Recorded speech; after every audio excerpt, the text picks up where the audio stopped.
kami dari kelompok 1 obat antibiotik ingin mempresentasikan PPT tersebut. Perkenalkan, nama saya Wasilatun Dani Nurjana. Saya Alika Tri Utari. Saya Keisha Ramiza. Perkenalkan, sebelumnya nama saya Mayang Aulia Marani. Antibiotik merupakan senyawa kimia yang digunakan untuk membunuh atau menghambat pertumbuhan bakteri.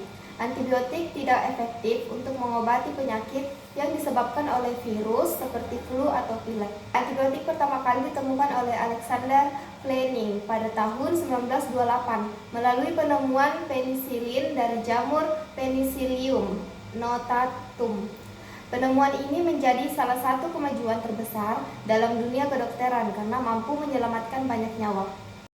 Adapun peran antibiotik dalam tubuh antara lain, yang pertama mengobati infeksi bakteri seperti infeksi saluran pernapasan, infeksi kulit, dan infeksi saluran kemih. Yang kedua, menghambat pertumbuhan bakteri sehingga infeksi tidak menyebar ke bagian tubuh lain.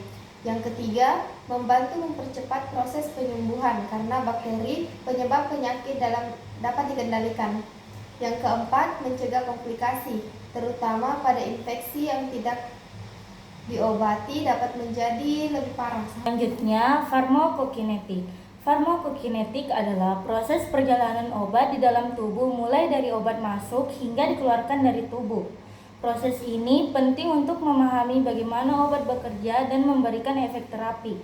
Tahapan farmakokinetik meliputi absorpsi, distribusi, metabolisme, dan ekskresi. Setiap tahap menentukan seberapa cepat dan efektif obat bekerja di dalam tubuh. Selanjutnya, tahapan farmakokinetik. Yang pertama, absorpsi. Proses penyerapan obat dari tempat pemberian ke dalam aliran darah. Yang kedua, distribusi. Penyebaran obat melalui darah ke jaringan dan organ tubuh yang membutuhkan. Yang ketiga, metabolisme. Proses perubahan obat menjadi bentuk lain di dalam tubuh, biasanya terjadi di hati. Yang keempat, ekskresi. Proses pengeluaran obat dari tubuh melalui ginjal, urin, empedu, atau feses. Selanjutnya, farmakodinamika. Farmakodinamika adalah ilmu yang mempelajari efek obat terhadap tubuh serta mekanisme kerja obat tersebut. Efek obat dapat berupa: yang pertama, efek primer, yaitu efek utama yang diinginkan dari penggunaan obat. Yang kedua, efek sekunder, yaitu efek tambahan atau efek samping yang tidak diharapkan. Contohnya adalah obat antihistamin yang digunakan untuk mengatasi alergi, namun juga dapat menyebabkan rasa kantuk atau ngantuk.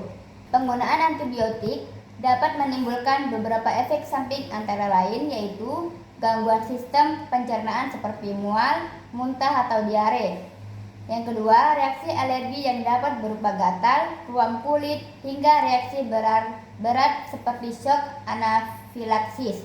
Yang ketiga, kerusakan organ tertentu seperti ginjal atau hati jika digunakan dalam jangka panjang. Dan yang terakhir, infeksi sekunder, misalnya infeksi jamur akibat berkurangnya bakteri baik dalam tubuh. Dan yang terakhir adalah kesimpulan. Antibiotik merupakan obat yang sangat penting dalam pengobatan infeksi bakteri. Obat ini bekerja dengan cara membunuh atau menghambat pertumbuhan bakteri sehingga membantu proses penyembuhan. Namun, penggunaan antibiotik harus dilakukan secara tepat dan sesuai petunjuk tenaga kesehatan untuk mencegah efek samping serta resistensi antibiotik. Oleh karena itu, tenaga kesehatan termasuk perawat memiliki peran penting dalam memberikan edukasi kepada pasien mengenai penggunaan antibiotik yang benar. Baik, di sini saya telah menyediakan 2 sumber edukasi atau bisa dibilang tempat untuk kalian bisa mendapatkan informasi tentang apa itu antibiotik. Yang pertama adalah banner, yang kedua saya juga telah menyediakan leaflet. Di sini ada panduan untuk menggunakan obat antibiotik. Yang pertama, saya akan sedikit jelaskan tentang apa saja yang komponen-komponen di dalam banner saya. yaitu tentang apa itu antibiotik. Antibiotik adalah obat digunakan untuk membunuh atau menghambat pertumbuhan penyebab penyakit infeksi.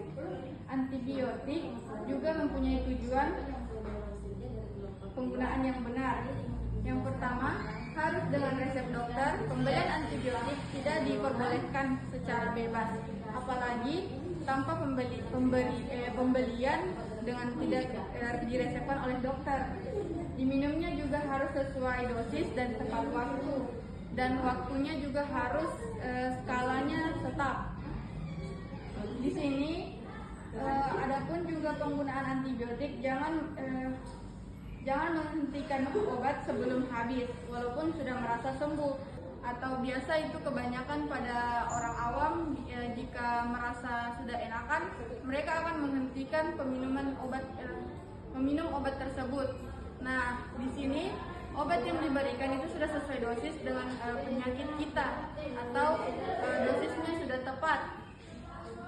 Jadi usahakan jika kalian semua jika sudah diberikan obat, semisal 1 papan dan dosisnya semisal 3 kali sehari atau 2 kali sehari, tolong dihabiskan sesuai atau sampai habis sesuai prosedur dari dokter. Dan juga jangan menggunakan antibiotik dari milik orang lain. Jangan karena mereknya sama, kalian menggunakan atau meminum obat antibiotik dari orang tersebut, bukan dari punyanya kalian. Jadi biasa itu obat antibiotik sudah beda-beda dosisnya, jadi jangan sampai dosisnya berlebihan dan tidak baik untuk kesehatan dalam tubuh kalian.